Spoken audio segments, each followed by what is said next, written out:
이런 책들이 있습니다. 당신은 제자입니까? 좋은 책이죠. 우리가 누구의 제자로 산다는 게 쉬워요, 어려워요? 굉장히 어렵습니다. 어렵습니다.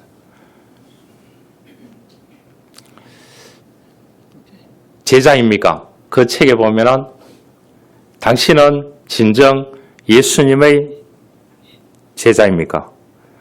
안 그러면은 예수님의 팬입니까? 그냥 예수님을 따르는 군중입니까? 책 내용들이 이런 걸로 이루어져 있습니다. 또 한 책은 당신은 진정한 그리스도인입니까? 이런 책이 있어요. 그냥 변두리에 있는 사람이냐? 바운더리, 예수의 바운더리 안에 있는 그리스도인이냐? 이 책이 있고요. 또 한 책은 당신은 주님과 동행하십니까? 이런 책이 있어요. 주님과 동행하는 삶을 살아갑니까?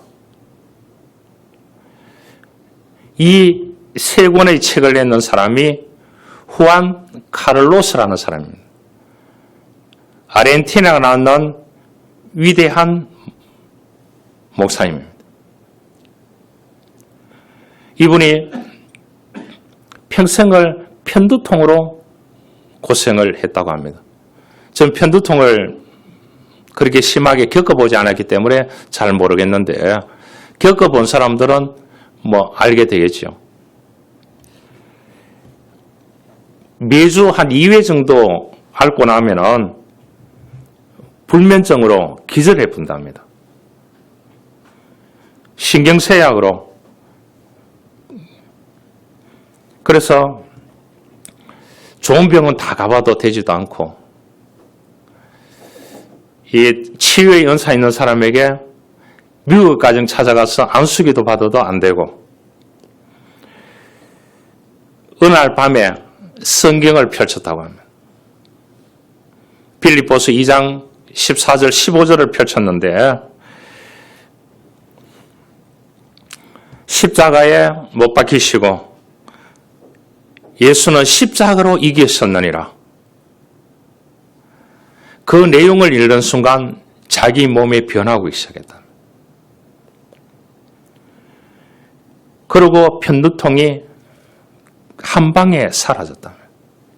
할렐루야. 이사야 55장 3절에 말합니다. 너희는 귀를 기울이고 내게로 나와 들으라. 그리하면 너희의 영혼이 살리라. 그렇게 했어요.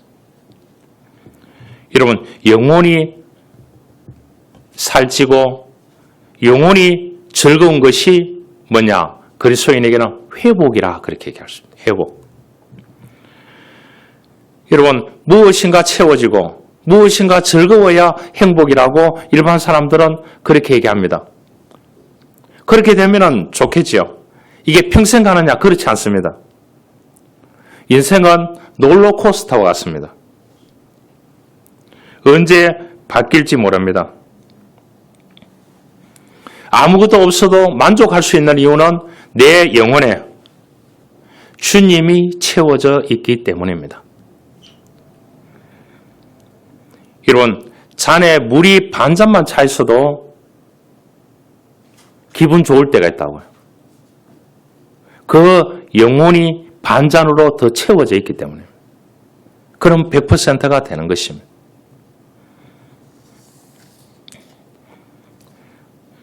충청도 농사꾼의 6남매 중에서 막내로 태어난 아이가 있습니다. 이 2살 때에 소아마비를 앓았다고 합니다. 그래서 너무 가난하기에 치료 시기를 놓쳤대요. 그래서 어린 시절에 안전뱅이로 살아가는 겁니다. 그의 아버지는 아들만 생각하면 속이 상해서 술을 마시고 그때마다 저런 놈을 갖다 다 버려라고 그렇게 얘기했답니다. 아이는 혼자 일어설 수 없었기 때문에 기어다녔다고 합니다. 엄마에게 엎혀서 1시간 걸리는 거리를 그 엄마가 이 아이를 넣고 초등학교를 갔답니다. 그런데 그때만 하더라도 장애인을 위한 특별반이 없었다고 합니다. 그래서 이 장애인이라고 입학을 허락하지 않았답니다. 그래서 아들도 울고 엄마도 울고 11살 때에 재활을 해서 굳은 다리를 펴고 보조를 끼웠고 목발을 짚고 걷는 법을 배우는데 꼬박 2년이 걸렸답니다. 그래서 학교에 갔는데 그래 고통 가운데 있는데도 불구하고 1등을 놓치지 않았다고 합니다.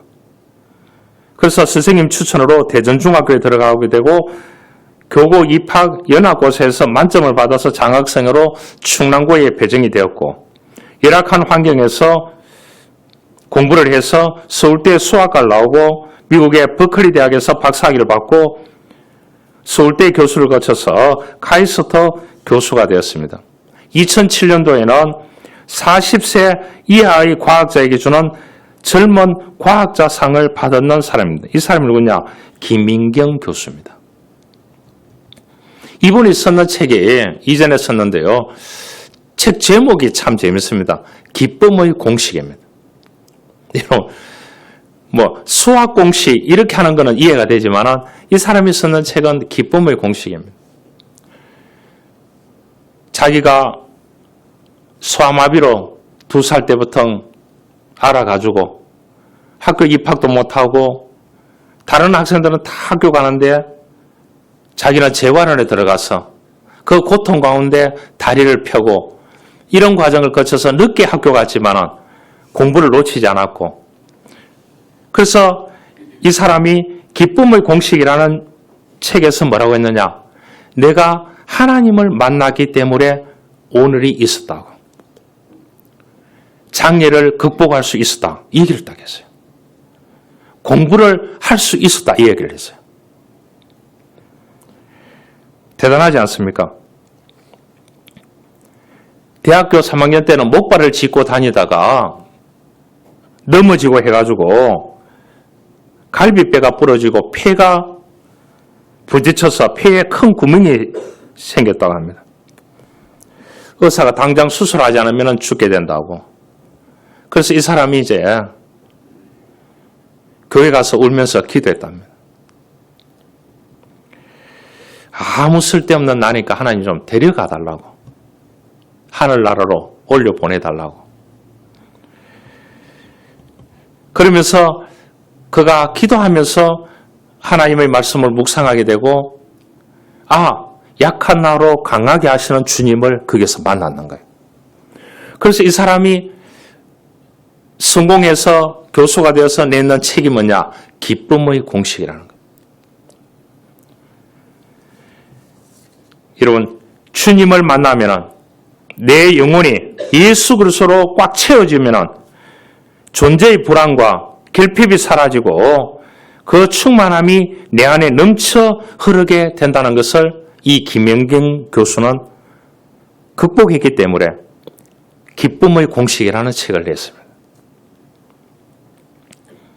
여러분, 소유가 아니라 존재입니다.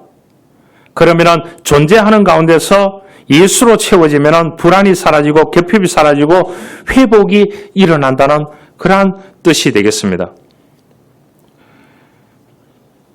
주변에 보면 고통 속에서 무기력하게 주저앉아 있는 사람들이 많이 있습니다. 힘들고 어렵다고 주저앉은 사람이 있습니까? 하나님이 주시는 말씀을 통해서 회복되어져야 됩니다. 오늘 이사야 61장은 정말로 아름다운 소식들입니다. 주 여호와 영이 내게 내리셨으니 여호와께서 내게 기름을 부어서 가난한 자에게 아름다운 소식을 전하려 하심이라. 나를 보내서 마음이 상한 자를 고치시고 포로된 자에게 자유를, 갇힌 자에게 노임을, 여호와의 은혜의 해와 그 하나님의 보복의 날을 선포하고 슬픈 자를 위로하고 쫙 이래 나옵니다. 기쁨의 기름을 쭉 나옵니다. 의의 열매 쭉 나옵니다. 이 말씀만 평생 붙들고 살아도 그 영혼이 살아날 줄 믿습니다. 그럼 믿음이 우리들에게 있어야 됩니다. 여러분, 우리는 불가능하다고 늘 얘기해요. 쌤 할 수 있습니다. 당신도 할 수 있습니다. 이렇게 얘기하면 저는 못해요. 그러면 뭐라고 하느냐? 하나님은 누가복음 18장 27절에 할 수 있다 얘기합니다. 할 수 있다. 정말로 은혜가 되잖아요. 저는 너무 지쳐서요 하면은 마태복음 11장 28절 30절에 내가 너희를 쉬게 하리라 그렇게 얘기하십니다. 아무도 나를 사랑하지 않아요 하면은 요한복음 13장 1절에서 내가 너를 앞으로 사랑하리라 말씀하십니다. 나는 이제 더 이상은 아무것도 못해요. 그렇게 얘기하면은 고린도후서 12장 9절에 내 은혜가 내게 족하다 하십니다. 새로 시작할 수 있는 기회를 주신다는 뜻입니다.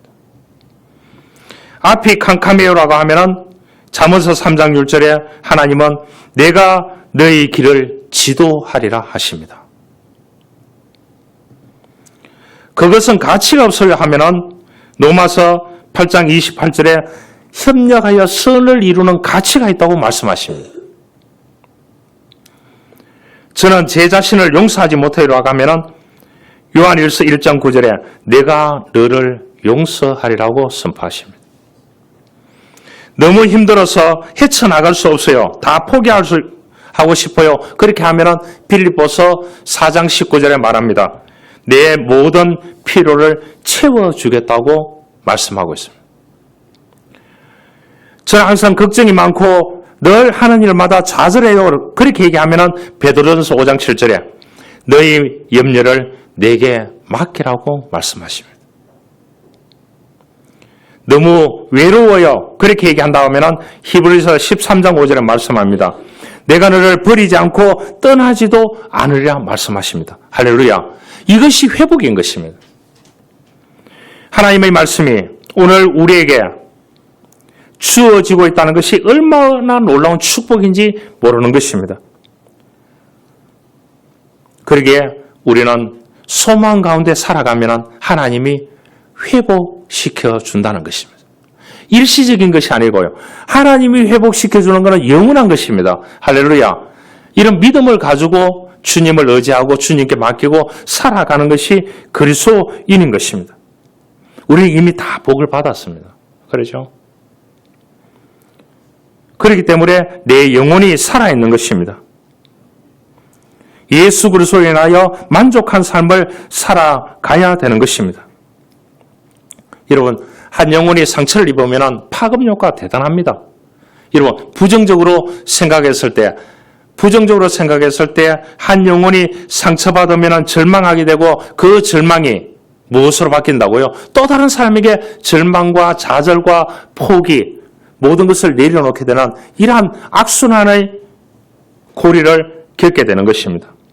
그러나 한 사람이 회복되어서 아름답게 회복됐다고 하면 그 회복된 소식을 듣고 또 다른 분이 회복되는 놀라운 역사하심이 일어나게 되는 것입니다.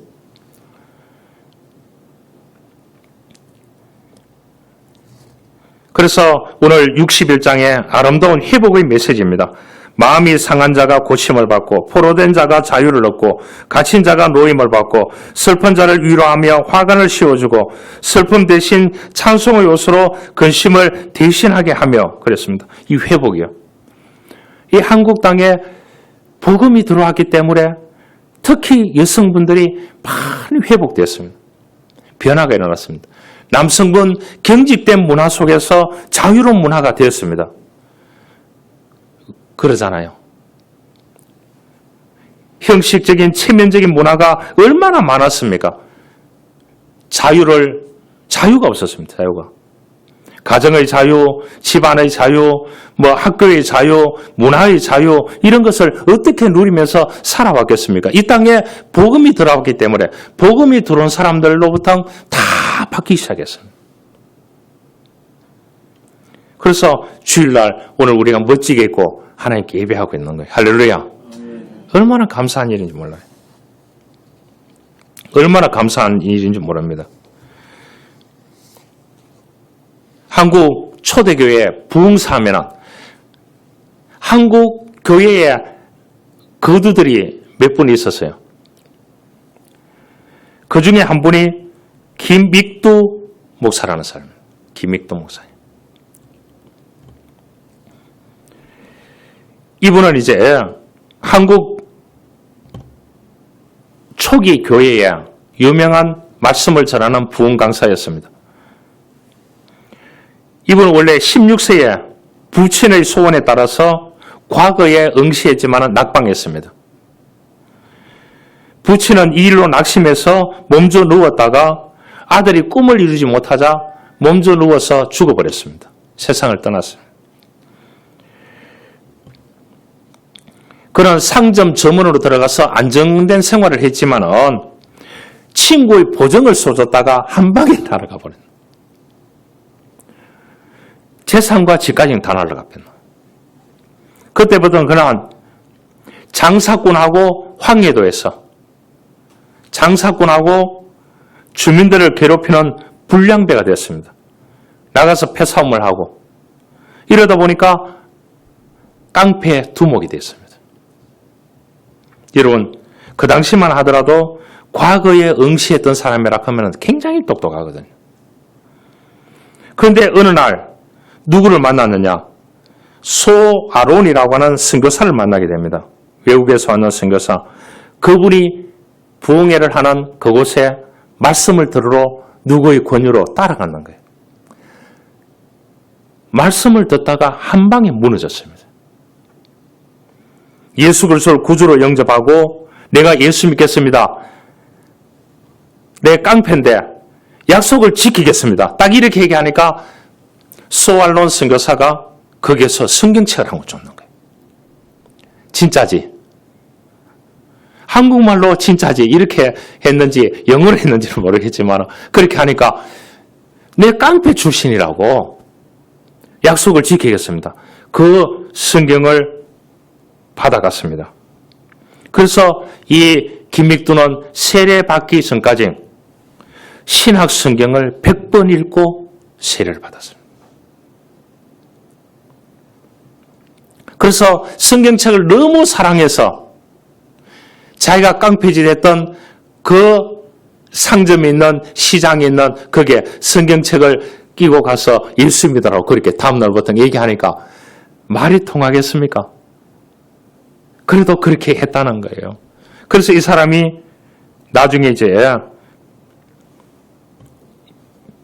신학을 하게 됩니다. 평양신학교에 갔어요. 그래서 이제 1919년 하면 우리가 기억되는 게 있잖아요. 3.1운동. 그때부터 이 사람이 이제 부흥회를 다 다니는 겁니다. 만주, 일본. 그래서 이 사람이 부산에 가서 부흥회를 하고 올라가는 길에 어디 왔냐? 마산 문창교회를 왔는 거예요. 우리 교단에. 거기 가서 집회를 하는데 거기에서 말씀을 듣고 변화된 사람이 누구냐? 주기철 목사입니다. 한국이 나온 위대한 순교자. 그래서 이분이 고향이 웅천입니다. 그래서 우리 노예에서 세웠는 주기철 기념관이 있습니다.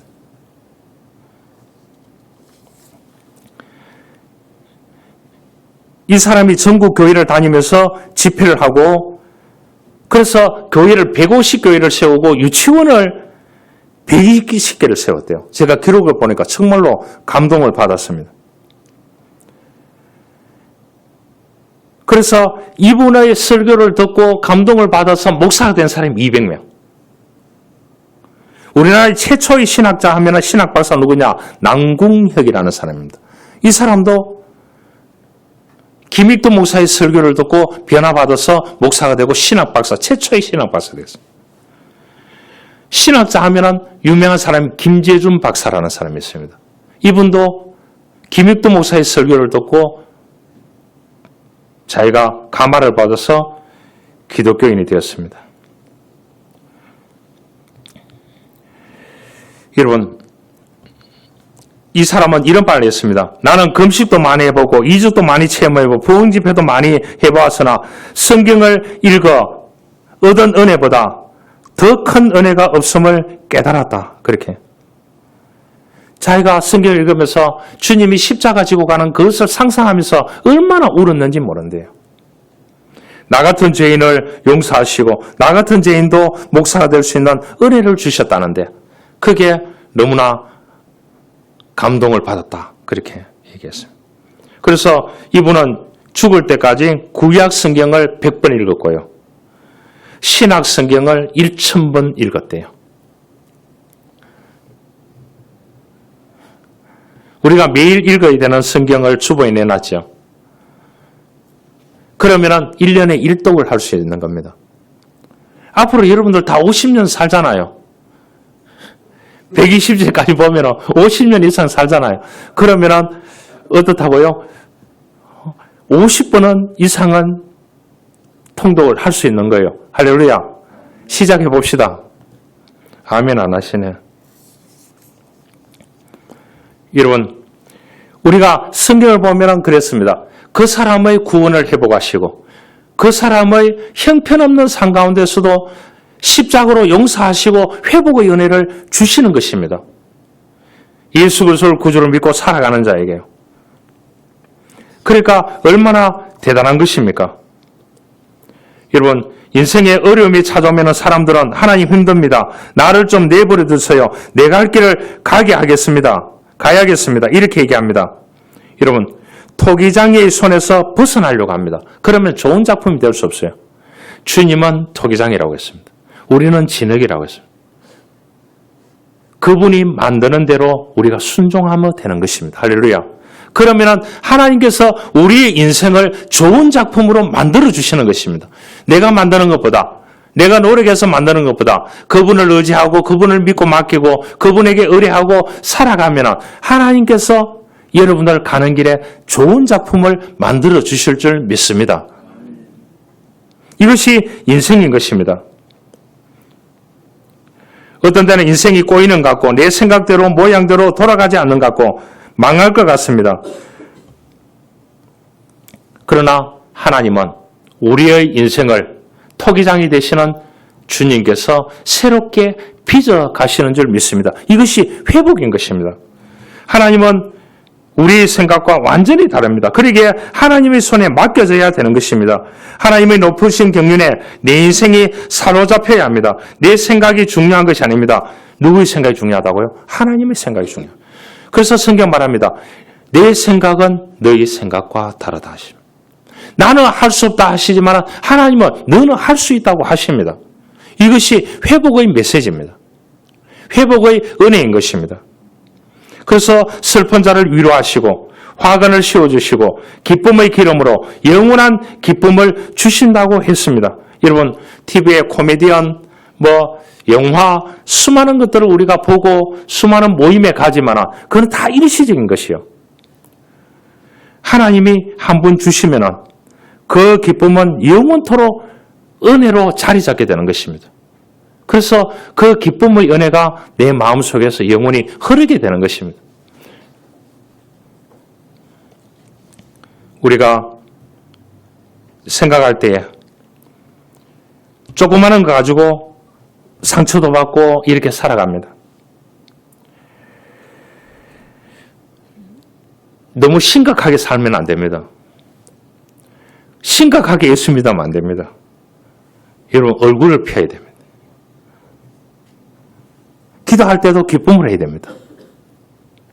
무엇을 하든지 즐거움으로 해야 됩니다. 이것이 하나님이 주시는 회복의 메시지인 것입니다. 이사야 61장 10절에 말합니다. 내가 여호와로 말미암아 크게 기뻐하며 내 영혼이 나의 하나님으로 말미암아 즐거워하리라고 했습니다. 여러분, 어두운 감정이 다 떠나고 기쁨을 회복시켜 주겠다는 그분을 믿고 믿음으로 살아가십시다. 이것이 하나님께서 우리들에게 주시는 새 일을 행하여 주시는 것입니다. 여러분, 나답게 살아야 되는 것입니다. 이것이 하나님의 비전인 겁니다.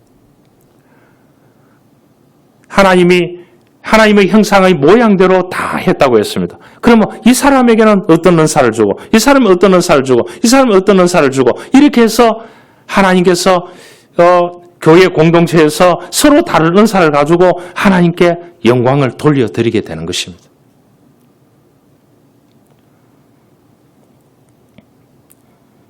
그래서 우리에게 사명이 있는 겁니다. 사명을 회복해야 되는 것입니다. 내가 좀 치유받았습니까? 다른 사람에게도 길을 열어줘야 됩니다. 내가 좀 잘 되었습니까? 그 사람도 잘 될 수 있도록 도와줘야 됩니다. 이것이 사명의 회복인 것입니다. 오늘 성경은 우리들에게 말하고 있습니다. 회복시켜주되 하나님께서 나에게 사명을 주셨습니다. 그 사명을 감당하는 믿음의 사람들이 되어야 하는 것입니다. 미국 남부에 결핵 환자만 수용하는 큰 병원이 있었습니다. 이 병원 안에서는 일생을 보낸 간호사 한 명이 있었습니다. 연세가 80이 넘었는데도 간호사로 있는 거예요. 그래서 기자가 가서 물어봤습니다. 당신은 왜 나이 들었어도 이 병원에 평생을 있느냐? 그렇게 얘기하니까 자기 남편이 결핵 환자였대요. 그래서 이 병원에 입원해가 있다가 7년 만에 세상을 떠났대요. 그래서 본인이 이 병원을 선택했대요. 그 어려운 사람들을 위해서. 그래서 자기가 이 병원에서 내가 좀 힘이 된다고 하면 저 사람들 좀 더 살고 치유받게 나갈 수 있는 그 사명을 주셨다고 생각하고 그 병원에서 젊은 나이에 들어가서 80세까지 80 넘었는 대로 간호사로 일하고 있다고 합니다. 이분이 그런 말을 했습니다.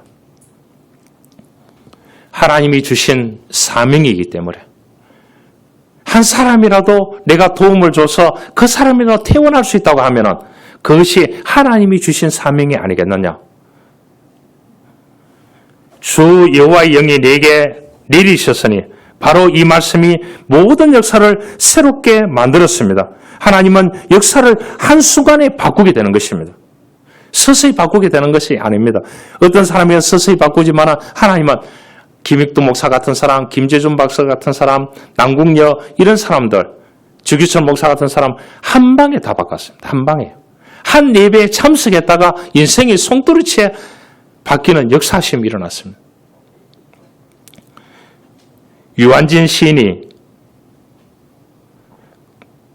들꽃 언덕에서라는 시를 썼습니다. 들꽃 언덕에서 화초는 사람이 가꾸고 값없는 들꽃은 하나님이 키우시는 것을 이해가 가지요. 화초는 사람이 가꾸고 값없는 들꽃은 하나님이 키우신다는 것을. 그래서 들꽃의 향기는 하늘의 향기인 것을. 그래서 하늘의 눈금과 땅의 눈금은 언제나 다르고 달라야 한다는 것을 들꽃 언덕에서 깨달았다 그렇게 했습니다. 사람이 키우기를 원하는 건 다 화초라는 거예요. 그 언덕에 들꽃에 비바람 맞으면서 있는 것은 뭐냐? 필 수 있는 것은 하나님이 키우신다는 거예요. 내가 부족합니까? 그러면은 토기장이신 하나님이 나를 아름답게 주물러서 좋은 것으로 만들어 주실 줄 믿습니다. 그 기대를 걸고 살아가는 것이 그리스도인인 것입니다. 사람들은 들꽃을 무시하고 화초를 싫어하는 경향이 있습니다. 우리는 사람들이 무시하는 들꽃을 하나님이 키우신다는 것과 들꽃의 향기가 하늘의 향기라는 것을 깨달아야 하는 것입니다. 여러분, 땅의 눈금과 하늘의 눈금은 다르다는 것을 깨달아야 합니다.